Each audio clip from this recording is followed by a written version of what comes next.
എല്ലാവർക്കും നമസ്കാരം. ഇന്ന് നമുക്ക് മുട്ട ചേർക്കാത്ത പ്ലം കേക്ക് എങ്ങനെയാണ് ഉണ്ടാക്കുന്നത് നോക്കാം. നമ്മൾ ഇതുവരെ എഗ്ലെസ് പ്ലം കേക്കിൻ്റെ റെസിപ്പി അപ്ലോഡ് ചെയ്തിട്ടില്ല.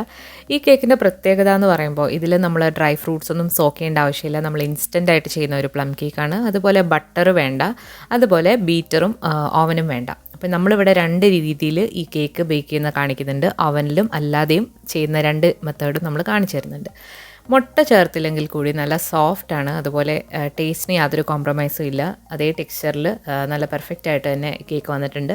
അപ്പോൾ ഇതിൻ്റെ മെഷർമെൻറ്റ്സും കാര്യങ്ങളുമൊക്കെ വളരെ കൃത്യമായിട്ട് നമ്മൾ സ്റ്റാൻഡേർഡ് മെഷർമെൻറ്റ് കപ്പിലാണ് ചെയ്തിട്ടുള്ളത്. അതുപോലെ ഈ കേക്ക് അവസാനം എത്ര കിലോഗ്രാം ഉണ്ടെന്നുള്ളതും ഈ വീഡിയോയിൽ നമ്മൾ പറയുന്നുണ്ട്. അപ്പോൾ നല്ല സോഫ്റ്റ് ആയിട്ടുള്ള അടിപൊളി പ്ലം കേക്കിൻ്റെ റെസിപ്പിയാണ്. അതുപോലെ എഗ്ലെസ് ആയിട്ട് ഒരുപാട് പേര് റിക്വസ്റ്റ് ചെയ്തിട്ടുള്ള ഒരു റെസിപ്പിയാണ്. അപ്പോൾ അധികം താമസിയാതെ തന്നെ നമുക്കിത് എങ്ങനെയാണ് തയ്യാറാക്കുന്നത് നോക്കാം.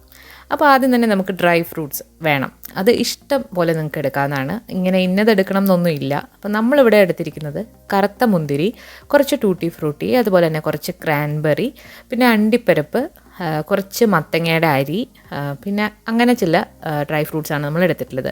ഇത് നിങ്ങളുടെ ഇഷ്ടത്തിന് നിങ്ങൾക്കുള്ള രീതിയിൽ എടുക്കാം. ഇതിനങ്ങനെ പ്രത്യേകിച്ച് അളവുമില്ല. അപ്പോൾ ഇത് നമ്മളെല്ലാം കൂടി ഒരു കപ്പ് ഡ്രൈ ഫ്രൂട്ട്സ് എടുത്തിട്ടുണ്ട്.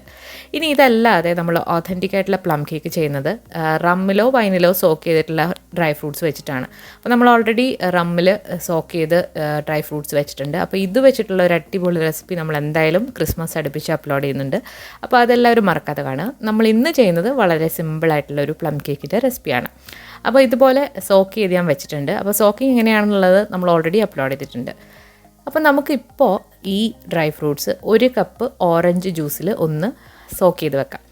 അപ്പോൾ നമ്മൾ കുറച്ച് നേരമെങ്കിലും ഇതൊന്ന് സോക്ക് ചെയ്ത് വെക്കണം, അപ്പോഴാണ് നല്ല ടേസ്റ്റ്. ഇനി നിങ്ങൾ ഇൻസ്റ്റൻ്റ് ആയിട്ട് പെട്ടെന്ന് തന്നെ ഉണ്ടാക്കുകയാണെന്നുണ്ടെങ്കിൽ ഇതിലേക്ക് ഒരു ഓറഞ്ചിൻ്റെ തൊലി കൂടെ ഗ്രേറ്റ് ചെയ്തിട്ട് നമുക്കൊന്ന് ചൂടാക്കിയെടുക്കാം. അതായത് സോസ് പാനിലിട്ട് ചെറുതായിട്ടൊന്ന് ഇത് ചൂടാക്കി എടുക്കുകയാണെങ്കിൽ പെട്ടെന്ന് തന്നെ ഇതിലേക്ക് ഈ ജ്യൂസൊക്കെ അബ്സോർബ് ആയി കിട്ടും.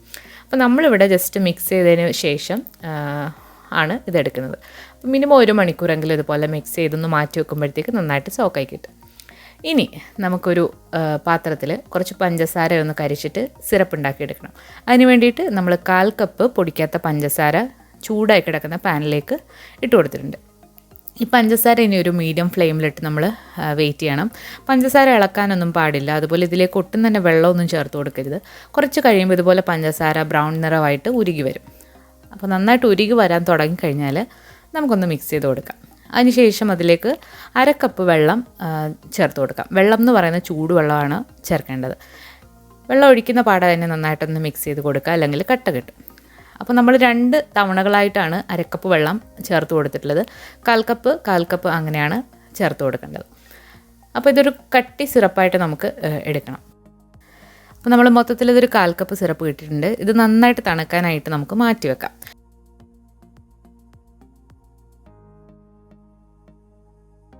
ആ സമയം കൊണ്ട് നമുക്ക് പൊടികളൊക്കെ ഒന്ന് അരിച്ചെടുക്കാം. അപ്പോൾ പൊടി അരിക്കാൻ വേണ്ടിയിട്ട് ഒരു അരിപ്പ് എടുക്കുക. അപ്പോഴാണ് കറക്റ്റായിട്ട് മിക്സായി കിട്ടുക. ഇതിലേക്ക് നമ്മൾ 1 കപ്പ് മൈദ എടുത്തിട്ടുണ്ട്. മൈദയോ ഗോതമ്പ് പൊടിയോ നിങ്ങൾക്ക് എടുക്കാം. ഇത് 250 മില്ലിയുടെ ഒരു കപ്പാണ്. ഇതിലേക്ക് 1 ടീസ്പൂൺ ബേക്കിംഗ് പൗഡർ ചേർത്ത് കൊടുക്കുന്നുണ്ട്. അതുപോലെ തന്നെ 1/2 ടീസ്പൂൺ ബേക്കിംഗ് സോഡ ചേർത്ത് കൊടുക്കുന്നുണ്ട്. നമ്മളിതിൽ ബേക്കിംഗ് സോഡ ചേർത്ത് കൊടുക്കണം. കാരണം മുട്ടയൊന്നും നമ്മൾ ചേർക്കാത്ത കാരണം ബേക്കിംഗ് സോഡയും തൈരും കൂടി ചേർന്നിട്ടാണ് ഇത് നന്നായിട്ട് സോഫ്റ്റായി കിട്ടുക. ഇതിലേക്ക് 1 നുള്ള് ഉപ്പ് ഇട്ട് കൊടുക്കുന്നുണ്ട്. ഇനി നമുക്കിതിലേക്ക് സ്പൈസസ് ചേർത്ത് കൊടുക്കണം. അപ്പോൾ ഞാനിവിടെ എടുക്കുന്നത് ഒരു 1/4 ടീസ്പൂൺ ഏലക്കപ്പൊടി. ഇവിടെ എല്ലാ പൊടികളും ഇങ്ങനെ സെപ്പറേറ്റ് ആയിട്ട് വാങ്ങിക്കാൻ കിട്ടും. ഇനി നിങ്ങളുടെ കയ്യിൽ ഇല്ല എന്നുണ്ടെങ്കിൽ മുഴുവനെയുള്ള ഏലക്ക പൊടിച്ചിട്ടെടുത്താൽ മതി. ഇതിലേക്ക് ഇനി ജാതിക്കയുടെ പൊടി. ജാതിക്ക എന്ന് പറയുമ്പോൾ അതിൻ്റെ കട്ടിയുള്ള ഭാഗം ആണ്. അത് ഗ്രേറ്റ് ചെയ്തിട്ട് ഇട്ട് കൊടുക്കുക നിങ്ങളുടെ കയ്യിലുണ്ടെങ്കിൽ. ഇനി ഇതിലേക്ക് 1/4 ടീസ്പൂൺ കറുവപ്പട്ട പൊടിച്ചാണ് അതിട്ട് കൊടുത്തിട്ടുണ്ട്. അതോടൊപ്പം തന്നെ ഗ്രാമ്പൂ, അതും ഒരു 1/4 ടീസ്പൂൺ പൊടിച്ചിട്ട് ഇട്ട് കൊടുക്കുക. അപ്പോൾ ഇത്രയാണ് നമ്മൾ സാധാരണ ഇട്ട് കൊടുക്കാറ്. ഇനി ഇതിലേക്ക് എക്സ്ട്രാ ആയിട്ട് നല്ലൊരു ഫ്ലേവറിന് വേണ്ടിയിട്ട് നമ്മൾ ചുക്ക് പൊടിച്ചതും കൂടി ഇട്ട് കൊടുക്കുന്നുണ്ട്. ചുക്ക് പൊടിച്ചത് ഒരു 1/4 ടീസ്പൂൺ തന്നെ ഇട്ട് കൊടുക്കുക. ചുക്ക് പൊടിച്ചത് ഓപ്ഷണലാണ്, പക്ഷേ ഇട്ട് കൊടുക്കുകയാണെന്നുണ്ടെങ്കിൽ നല്ലൊരു ഫ്ലേവറാണ്. ഇതെല്ലാം കൂടി നന്നായിട്ടൊന്ന് അരിച്ചെടുക്കാം.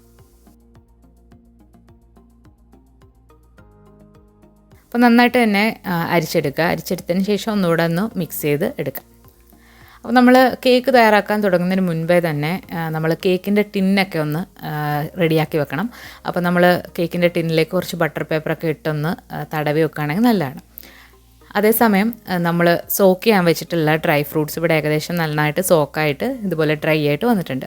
അതുപോലെ നമ്മളിവിടെ ഒരു റൗണ്ട് 7 ഇഞ്ചിൻ്റെ ഒരു റൗണ്ട് പാന് ബട്ടർ പേപ്പർ ഇട്ട് ലൈൻ ചെയ്തും വെച്ചിട്ടുണ്ട്. ഇനി നമുക്ക് മിക്സ് ചെയ്യാം. വെറ്റായിട്ടുള്ള ഇൻഗ്രീഡിയൻസ് ഒക്കെ ഒന്ന് മിക്സ് ചെയ്തെടുക്കാം. അതിന് വേണ്ടിയിട്ട് നമ്മളൊരു 1/2 കപ്പ് അധികം പുളിയില്ലാത്ത തൈരാണ് എടുത്തിട്ടുള്ളത്. മുട്ടയ്ക്ക് പകരമായിട്ട് നമ്മൾ തൈരാണ് എടുക്കുന്നത്. അപ്പോൾ ഒരുപാടങ്ങ് പുളിയുള്ള തൈരല്ല. ഇനി പുളിയുള്ളതായാലും കുഴപ്പമൊന്നുമില്ല, കേക്ക് ബേക്കായി കഴിയുമ്പോൾ പുളിയൊന്നും വരില്ല. ഇതിലേക്ക് ഇനി ഒരു 1/2 കപ്പ് പഞ്ചസാര. 1/2 കപ്പ് പഞ്ചസാര എന്ന് പറയുമ്പോൾ 125 മില്ലിയാണ്. അപ്പോൾ ഇതെല്ലാം കൂടി നന്നായിട്ടൊന്ന് മിക്സ് ചെയ്യാം.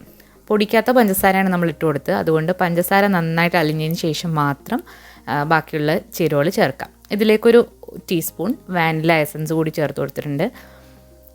ഇനി നമ്മളിതിലേക്ക് വെറും 1/4 കപ്പ് എണ്ണയാണ് ഒഴിക്കുന്നത്. എണ്ണ എന്ന് പറയുമ്പോൾ റിഫൈൻഡ് ഓയിൽ എടുക്കാം, അല്ലാന്നുണ്ടെങ്കിൽ ബട്ടർ ഉരുക്കിയതെടുക്കാം, അല്ലെങ്കിൽ നെയ്യും എടുക്കാവുന്നതാണ്. ഈ മൂന്നും ഏത് വേണമെങ്കിലും നിങ്ങൾക്ക് ചേർക്കാം. നന്നായിട്ട് മിക്സ് ചെയ്ത് കൊടുത്തിട്ടുണ്ട്. ഇതിലേക്ക് നമ്മൾ നേരത്തെ തണുക്കാനായിട്ട് മാറ്റി വെച്ചിരിക്കുന്ന കാരമൽ സിറപ്പ് അതുകൂടെ ഒഴിച്ചു കൊടുക്കാം. നന്നായിട്ട് തണുത്തതിന് ശേഷം മാത്രം. ഇനി നന്നായിട്ട് മിക്സ് ചെയ്തിട്ട് നമ്മൾ നേരത്തെ മിക്സ് ചെയ്ത് വെച്ചിരിക്കുന്ന പൊടിയുടെ കൂട്ടുകൂടിയിട്ട് കട്ടയില്ലാതെ ഒന്ന് മിക്സ് ചെയ്തെടുക്കാം. മിക്സ് ചെയ്യാനായിട്ട് ഇതുപോലെ വിസ്കൊന്നും വേണമെന്നില്ല, തടിത്തവിയോ സ്പൂണോ മതിയാകും. അപ്പോൾ ഇതിൽ ബീറ്ററും നമ്മൾ എടുക്കുന്നില്ല. നന്നായിട്ട് കട്ടയില്ലാതെ ഒന്ന് മിക്സ് ചെയ്തെടുക്കാം. വളരെ സിമ്പിളായിട്ട് ചെയ്യാൻ പറ്റുന്നൊരു കേക്കാണിത്. ഇനി ഇതിലേക്ക് നമ്മൾ നേരത്തെ സോക്ക് ചെയ്ത് വെച്ചിരിക്കുന്ന ഡ്രൈ ഫ്രൂട്ട്സും കൂടെ ഇട്ട് കൊടുക്കാം. നമ്മളിവിടെ ഒരു വലിയ ഓറഞ്ചിൻ്റെ ജ്യൂസ് എടുത്തപ്പോഴാണ് 1 കപ്പ് കിട്ടിയിട്ടുള്ളത്. അപ്പോൾ നിങ്ങൾ ചെറിയ ഓറഞ്ചൊക്കെ ആണെന്നുണ്ടെങ്കിൽ 1 or 2 വേണ്ടി വരും. വെള്ളമില്ലാതെ മിക്സിയിൽ നന്നായിട്ട് അരച്ചെടുത്തിട്ടുള്ള ജ്യൂസാണ്. ഇതിന് പകരം നിങ്ങൾക്ക് റെഡിമെയ്ഡായിട്ടുള്ള ജ്യൂസും എടുക്കാവുന്നതാണ്. അപ്പോൾ ഇനി പെട്ടെന്ന് തന്നെ ഇത് മിക്സ് ചെയ്തിട്ട് നമുക്ക് ടിന്നിലേക്ക് ഒഴിക്കാം. കാരണം ആ തൈരും ബേക്കിംഗ് സോഡയും കൂടിയുള്ള റിയാക്ഷൻ കഴിയുന്നതിന് മുൻപ് തന്നെ നമ്മൾ ഇത് കേക്ക് ടിന്നിലേക്ക് മാറ്റുക. അപ്പോഴാണ് കേക്ക് നല്ല സോഫ്റ്റായിട്ട് കിട്ടുക. ഇതേ സമയം നമ്മൾ ഓവൻ പ്രീ ഹീറ്റ് ചെയ്യാനായിട്ട് വെച്ചിട്ടുണ്ട്. 170 ഡിഗ്രിയിൽ 10 മിനിറ്റാണ് പ്രീ ഹീറ്റ് ചെയ്യേണ്ടത്. അപ്പോൾ നമ്മുടെ കേക്ക് ടിൻ നന്നായിട്ടൊന്ന് ടാപ്പ് ചെയ്ത് കൊടുത്തതിന് ശേഷം നമുക്ക് ബേക്ക് ചെയ്യാം. നിങ്ങളിനി ഓവനിലല്ല ബേക്ക് ചെയ്യുന്നുണ്ടെങ്കിൽ നിങ്ങൾ എടുക്കുന്ന പാത്രം 10 മിനിറ്റ് പ്രീ ഹീറ്റ് ചെയ്യാം. ഇനി നമ്മുടെ കേക്കിൻ്റെ മുകളിലായിട്ട് നിങ്ങൾക്ക് ഇഷ്ടമാണെന്നുണ്ടെങ്കിൽ കുറച്ച് അണ്ടിപ്പരിപ്പും മുന്തിരിങ്ങയൊക്കെ വെച്ചിട്ട് ഗാർണിഷ് ചെയ്യാം. അപ്പം മുന്തിരിങ്ങ ഇടുകയാണെന്നുണ്ടെങ്കിൽ അത് ഡ്രൈ ആയിട്ട് ഭയങ്കര ഡ്രൈ ആയിട്ടിരിക്കും. അതുകൊണ്ട് ഞാനിവിടെ അണ്ടിപ്പരിപ്പ് മാത്രമാണ് ഇട്ട് കൊടുക്കുന്നത്. അപ്പം ഇത് ഇത്രയും വെച്ച് കൊടുത്തിട്ട് നമുക്കൊന്ന് ബേക്ക് ചെയ്തെടുക്കാം. ബേക്ക് ചെയ്യുമ്പോൾ ശ്രദ്ധിക്കേണ്ട കാര്യങ്ങൾ ഞാൻ പറയുന്നുണ്ട്. അപ്പോൾ നമ്മൾ അവൻ 10 മിനിറ്റ് പ്രീ ഹീറ്റ് ചെയ്യാനായിട്ട് വെച്ചിട്ടുണ്ടായിരുന്നു. അപ്പോൾ ഇതിൻ്റെ ഏറ്റവും താഴത്തെ റാക്കിലാണ് നമ്മൾ വെച്ച് കൊടുത്തിട്ടുള്ളത്. ഇത് OTG ഓവനാണ്. അപ്പോൾ ഇനി നമ്മൾ ടെമ്പറേച്ചർ സെറ്റ് ചെയ്ത് 170 ഡിഗ്രി. അതുപോലെ തന്നെ 2 കോയിലും ഹീറ്റ് ആക്കിയിട്ടുള്ള ഓപ്ഷനാണ് വേണ്ടത്. ആദ്യത്തെ 30 മിനിറ്റ് നമ്മൾ 2 കോയിലും ഹീറ്റ് ആക്കിയിട്ടുള്ള ഓപ്ഷനും അവസാനത്തെ 10 മിനിറ്റ് നമ്മൾ താഴത്തെ കോയിൽ മാത്രം ഹീറ്റാക്കി മൊത്തത്തിൽ 40 മിനിറ്റാണ് നമ്മൾ ബേക്ക് ചെയ്തെടുത്തിട്ടുള്ളത്. അപ്പോൾ ബേക്ക് ചെയ്തപ്പോൾ നമ്മൾ എടുത്തിട്ടുണ്ട്. 40 മിനിറ്റ് കഴിഞ്ഞു. ടൂത്ത് പിക്കൊക്കെ ഇൻസേർട്ട് ചെയ്തപ്പോൾ നല്ല ക്ലീൻ ആയിട്ട് വന്നിട്ടുണ്ട്. അതുപോലെ കേക്ക് എടുത്തതിന് ശേഷം നമ്മളൊരു ടവലോ അല്ലാന്നുണ്ടെങ്കിൽ ഒരു അലുമിനിയം ഫോയിലോ വെച്ചിട്ടൊന്ന് കവർ ചെയ്യുകയാണെങ്കിൽ കേക്കിൻ്റെ മുകൾ ഭാഗം ഡ്രൈ ആകുന്നത് നമുക്ക് ഒഴിവാക്കാം. നല്ല സോഫ്റ്റായിട്ട് തന്നെ ഇരിക്കും. കാരണം നമ്മൾ എഗ്ലെസ് കേക്ക് ചെയ്യുമ്പോൾ പൊതുവേ അതിൻ്റെ മുകൾ ഭാഗം ഡ്രൈ ആയി പോകാറുണ്ട്. അപ്പോൾ അതങ്ങനെ ചെയ്താൽ മതി. അപ്പോൾ നമ്മുടെ കേക്ക് നന്നായിട്ട് തണുത്ത് വന്നിട്ടുണ്ട്. നമ്മുടെ ബേക്കിംഗ് പേപ്പറൊക്കെ ഒന്ന് മാറ്റി കൊടുത്തിട്ട് നമുക്കൊന്ന് കട്ട് ചെയ്ത് നോക്കാം. അപ്പോൾ നമ്മുടെ കേക്ക് നല്ല പെർഫെക്റ്റ് ആയിട്ട് തന്നെ ബേക്കായി വന്നിട്ടുണ്ട്. ഇതിൻ്റെ മുകൾ ഭാഗം ഒന്നും വിള്ളൽ വീണിട്ടില്ല, നല്ല അടിപൊളിയായിട്ട് വന്നിട്ടുണ്ട്. അപ്പോൾ നമ്മൾ ആ മുകളിലത്തെ ഹീറ്റ് കൊടുക്കുന്നത് നമ്മൾ അവസാനത്തെ 10 മിനിറ്റ് കൊടുത്തിട്ടില്ല, അതുകൊണ്ട് ഇത് വിണ്ട് കയറിയതുമില്ല. അപ്പോൾ നമുക്കിതിൻ്റെ താഴ്ഭാഗം കൂടെ ഒന്ന് മാറ്റി നോക്കാം. അപ്പോൾ നമുക്കിനി ഇതൊന്ന് തൂക്കി നോക്കാം എത്ര കിലോഗ്രാം ഉണ്ടെന്ന്. നമ്മളിപ്പോൾ ചെയ്ത് നോക്കിയപ്പോൾ 790 ഗ്രാമാണ് വന്നിട്ടുള്ളത്. അപ്പോൾ കറക്റ്റ് 1 കിലോയുടെ റെസിപ്പി എനിക്ക് കറക്റ്റ് 1 കിലോ ആയിട്ട് കിട്ടുവാണെന്നുണ്ടെങ്കിൽ തീർച്ചയായിട്ടും ഞാൻ അപ്ലോഡ് ചെയ്യുന്നതാണ്. അപ്പോൾ നമ്മുടെ കേക്ക് അടിപൊളിയായിട്ട് വന്നിട്ടുണ്ട്. അപ്പോൾ ഇനി ഇത് നമുക്ക് കട്ട് ചെയ്ത് നോക്കാം. അതിന് മുൻപായിട്ട് ഇത് ഓവൻ ഇല്ലാതെ എങ്ങനെയാണ് ബേക്ക് ചെയ്യുന്നത് നോക്കാം. അപ്പോൾ അതിന് വേണ്ടിയിട്ട് നമ്മളൊരു ഇരുമ്പിൻ്റെ പാത്രം നന്നായിട്ട് ചൂടാകാനായിട്ട് വെച്ചിട്ടുണ്ട് മീഡിയം ഫ്ലെയിമിൽ. അതിൽ ഒരു സ്റ്റീലിൻ്റെ ഇതുപോലൊരു റാക്കും വെച്ച് കൊടുത്തിട്ടുണ്ട്. അതിലേക്ക് 10 മിനിറ്റ് പ്രീ ഹീറ്റ് ആക്കിയതിന് ശേഷം നമ്മുടെ കേക്കിൻ്റെ ടിന്ന് വെച്ച് കൊടുക്കാം. ഇനി നല്ലൊരു ഹെവി ആയിട്ടുള്ള ഒരു അടപ്പം എടുത്തിട്ട് നമുക്ക് അടച്ചു വെക്കാം. അപ്പോൾ ഈ അടപ്പം എന്ന് പറയുന്നതും അയണിൻ്റെ അടപ്പാണ്, അതായത് ഇരുമ്പിൻ്റെ അടപ്പാണ്. അപ്പോൾ നന്നായിട്ട് ചൂടായിട്ട് മുകൾ ഭാഗമൊക്കെ നന്നായിട്ട് ബ്രൗൺ ആയിട്ട് വരും. അപ്പോൾ നമ്മളൊരു 50 മിനിറ്റ് മുതൽ 1 മണിക്കൂർ വരെ വേണം ഇത് ബേക്കായി കിട്ടാനായിട്ട് മീഡിയം ഫ്ലെയിമിലിട്ട്.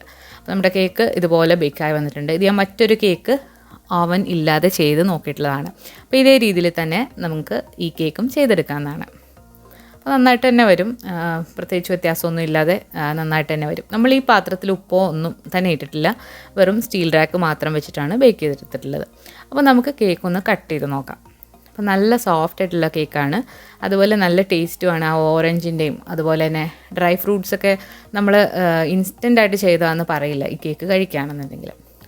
എങ്കിൽ കൂടി നമ്മൾ ഒരുപാട് നാൾ ഈ ഡ്രൈ ഫ്രൂട്ട്സൊക്കെ സോക്ക് ചെയ്ത് കഴിക്കുന്ന കേക്കിനാണ് അടിപൊളിയായിട്ടുള്ള എക്സാക്റ്റ് ആയിട്ടുള്ള ടേസ്റ്റ് കിട്ടുക.